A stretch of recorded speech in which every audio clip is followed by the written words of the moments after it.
আসসালামু আলাইকুম। সৌদি আরবের জেদ্দা থেকে আপনাদেরকে স্বাগত জানাচ্ছি। আমি আল কাসির। আজকে আমি যাচ্ছি হচ্ছে মা হাওয়ার কবরস্থান দেখতে। জেদ্দা নগরীর আল বালাদ যে এলাকাটা আছে এই এলাকাতেই মা হাওয়ার কবরস্থান রয়েছে। আমি এখানে আসার পর জানতে পারলাম, তো আজকে সেই কবরস্থানটা দেখতে যাচ্ছি এবং আপনাদেরকে এই কবরস্থান নিয়ে কিছু তথ্য জানাতে যাচ্ছি। সুতরাং পুরো ভিডিও জুড়ে আমার সাথেই থাকুন।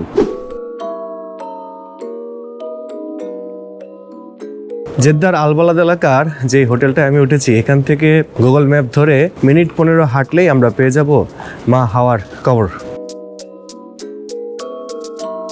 হযরত আদম আলাইহিস সালাম যখন জান্নাতে ছিলেন, তিনি একাকিত্ব বোধ করছিলেন। তার সঙ্গী হিসেবে তার বুকের বাম পাঁজর থেকে আল্লাহ রাব্বুল আলামিন মা হাওয়া আলাইহিস সালামকে তৈরি করেছিলেন। তারা জান্নাতে বসবাস করতে লাগলেন। এক পর্যায়ে শয়তানের ধোঁকায় পড়ে গন্ধম ফল খেয়ে আদম ও হাওয়া আলাইহিস সালাম আলাদা হয়ে যান। আল্লাহ তাদেরকে আলাদা করে দেন। আদম আলাইহিস সালামকে পাঠিয়ে দেন শ্রীলঙ্কায়, আর মা হাওয়া আলাইহিস সালামকে পাঠিয়ে দেন এই জেদ্দায়। এটা হচ্ছে পুরাতন মক্কা রোড। এই রোড দিয়ে ডান দিকে গেলে হচ্ছে মক্কার রাস্তা। আর এই রাস্তায় আপনি যত হাঁটবেন তত এরকম বড় বড় নিম গাছ দেখতে পাবেন। এই গাছগুলো দেখেই বোঝা যাচ্ছে একদম শতবর্ষী এই গাছ। আসলে সৌদি আরবের বিশেষ করে জেদ্দায় আমি যেখানেই দেখেছি, যেখানেই গিয়েছি, একটু পরপর এরকম নিম গাছ দেখতে পেয়েছি। এই নিম গাছগুলো দেখলেই আমার জিয়াউর রহমান, শহীদ প্রেসিডেন্ট জিয়াউর রহমানের কথা মনে পড়ে। কারণ ছোটোবেলায় শুনেছি তিনি নিম গাছ নিয়ে বাংলাদেশ থেকে সৌদি আরবে এসেছিলেন এবং এখানে নিম গাছ নিজ হাতে রোপণ করেছিলেন। আসলে জিয়াউর রহমানের হাতে রোপণ করা নিম গাছ কোনটা সেটা তো বলা মুশকিল, তবে এই যে শতবর্ষী নিম গাছগুলো দেখে সত্যি কিন্তু ভালো লাগছে। এই যে হলুদ কালার দেয়ালটা দেখতে পাচ্ছেন, উঁচু দেয়াল, এটাই হচ্ছে মাকবারায়ে হাওয়া, মানে হাওয়া কবরস্থানের সীমানা প্রাচীর।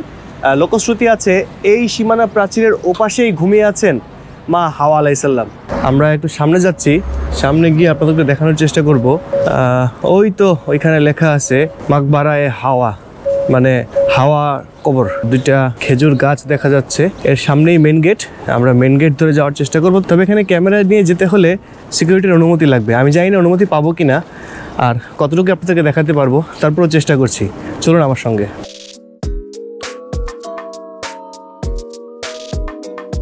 ওই তো সামনে লেখা মাকবারায়ে হাওয়া, মানে হাওয়া কবরস্থান। এখানে দায়িত্বরত যিনি সিকিউরিটি আছেন তিনি আমাদেরকে জানালেন যে এখানে দর্শনার্থী প্রবেশ নিষেধ। কেন দর্শনার্থী প্রবেশ নিষেধ সেই কারণটা তিনি গুগল ট্রান্সলেটে আমাদেরকে বললেন। তিনি আরবিতে বললেন এবং গুগল ট্রান্সলেটে বাংলায় আসলো। তিনি বোঝাতে চাইলেন যে আগে একসময় এখানে দর্শনার্থী প্রবেশ করতে দেওয়া হতো। যারা দর্শনার্থী যেতেন তারা এখানে ময়লা ফেলতেন এবং জায়গাটা নষ্ট করে ফেলতেন। এজন্য গত কয়েক বছর ধরে এখানে দর্শনার্থী প্রবেশ করা একদম নিষেধ। এবং উনি জানিয়েছেন এখানে মা হাওয়া আলাইহিস সালামের কবর কোনটি সেটা নির্দিষ্ট করে বলা নেই এবং এখানে আদৌ হাওয়া আলাইহিস সালামের কবর আছে কি না সেটা একমাত্র আল্লাহ জানে।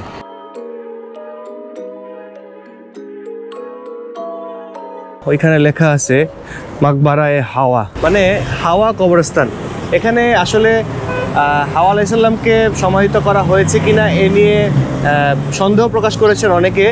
তারা বলছেন যে এই কবরস্থানটার নাম হচ্ছে হাওয়া কবরস্থান, শুধুমাত্র এটার নামকরণ করা হয়েছে হাওয়া আলাইহিস সালামের नामे। ये एक्चुअली मकबरा हवा है हमारे लेफ्ट साइड पे, तो इनका नाम है मकबरा हवा। बाकी इनके अंदर समटाइम जो मुस्लिम या बाकी लोग आते हैं यहाँ पर ज़ियारत करने के लिए, हज्जाज कराम आते हैं बहुत ज़्यादा उम्रा करने के लिए, मुस्लिम्स जो भी ऑल ओवर द वर्ल्ड, तो वो ये कहते हैं कि यहाँ पर मकबरा हवा है यानी कि अम्मा हवा की कब्र है, पर ऐसा नहीं है।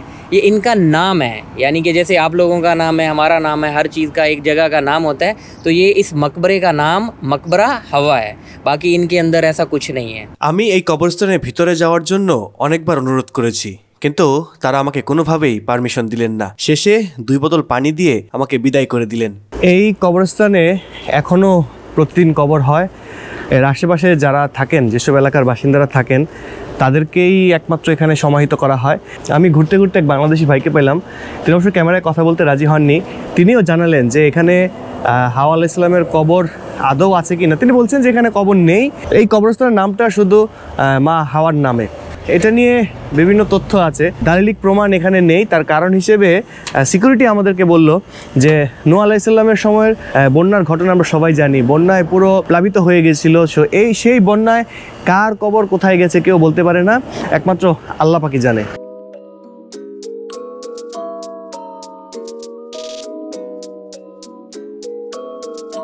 Abu Ahmad. Abu Ahmad, Yeah. Abdullah Al Mamun. Abdullah Al-Mamun. From Bangladesh. Bangladesh. Yemen থেকে আগত এক স্থানীয় সঙ্গে কথা বললাম, তার নাম আবু আহমেদ। তিনি আমাদেরকে জানালেন যে এখানে এই কবরস্থানটার নাম হচ্ছে হাওয়া কবরস্থান। এখানে আদৌ হাওয়া আলাইহিস সালামের কবর আছে কিনা বা হাওয়া আলাইহিস সালামকে এখানে দাফন করা হয়েছে কিনা তিনি বলতে পারছেন না। আমি তাকে জিজ্ঞেস করলাম যে মালুম বাংলাদেশ, বাংলাদেশ সম্পর্কে জানো? তিনি বলছেন হ্যাঁ মালুম বাংলাদেশ। মালুম বাংলাদেশ, মালুম Bangladesh معلوم معلوم معلوم Bangladesh. كيف ما في معلوم؟ শেখ হাসিনা মালুম।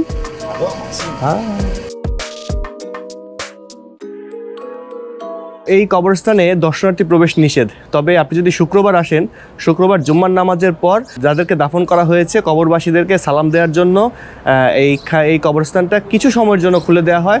তবে এটা শুধুমাত্র এখানে যারা স্থানীয় তাদের জন্য, বাইরের দর্শনার্থীদের জন্য না। তো আমি আপনাদেরকে এখন কবরস্থানের আশেপাশের জায়গাটা একটু ঘুরে দেখাচ্ছি, আমার সঙ্গেই চলুন।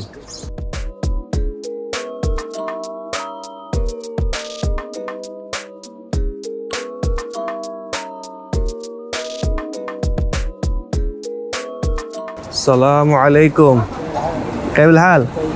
الحمد لله. هذه مقبرة أم الحوض واقعة في حي جدة अच्छा البلد. حياك الله يا حبيبي. من وين أنت؟ من بنغلاديش.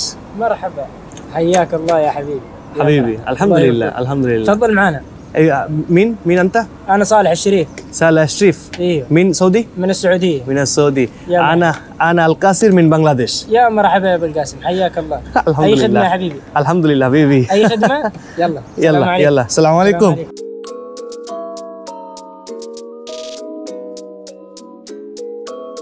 এটা হাওয়া কবরস্থানের আরেকটা গেট। এই গেটটাও প্রায় সময় বন্ধ থাকে, শুধুমাত্র বিশেষ প্রয়োজনে গেটগুলো খোলা হয়, এমনটাই আমাদেরকে জানিয়েছেন এই এলাকার স্থানীয় যারা আছেন তারা।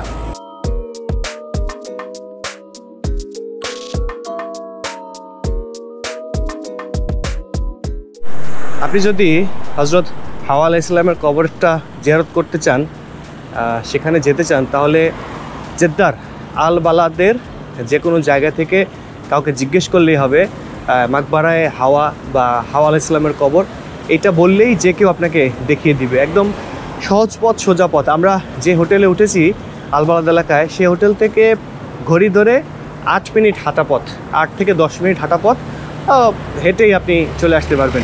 ইনশাআল্লাহ আছে নাই কেমনে মানে এরকম দালিলিক প্রমাণ না, দালিলিক প্রমাণ নেই, লেকিন আছে, কারণ এটা আবহমান কাল থেকে চলতেছে। এখন আপনি দালালির প্রমাণ কি দিবেন আপনি বলেন? এখানে কবরস্থান আছে বলতেছে সবাই, এখন এখানে তো কোনো কিছু যে প্রমাণ করার কিছু নেই। তো হাওয়া আলাইহিস সালামের কবর সম্পর্কিত এই ছিল আমার আজকের ভিডিওতে। কেমন লেগেছে ভিডিওটি জানান ভিডিওর কমেন্টস বক্সে। দেখা হচ্ছে নতুন কোনো ভিডিওতে। ততক্ষণ পর্যন্ত ভালো থাকুন, সুস্থ থাকুন। আল্লাহ হাফেজ।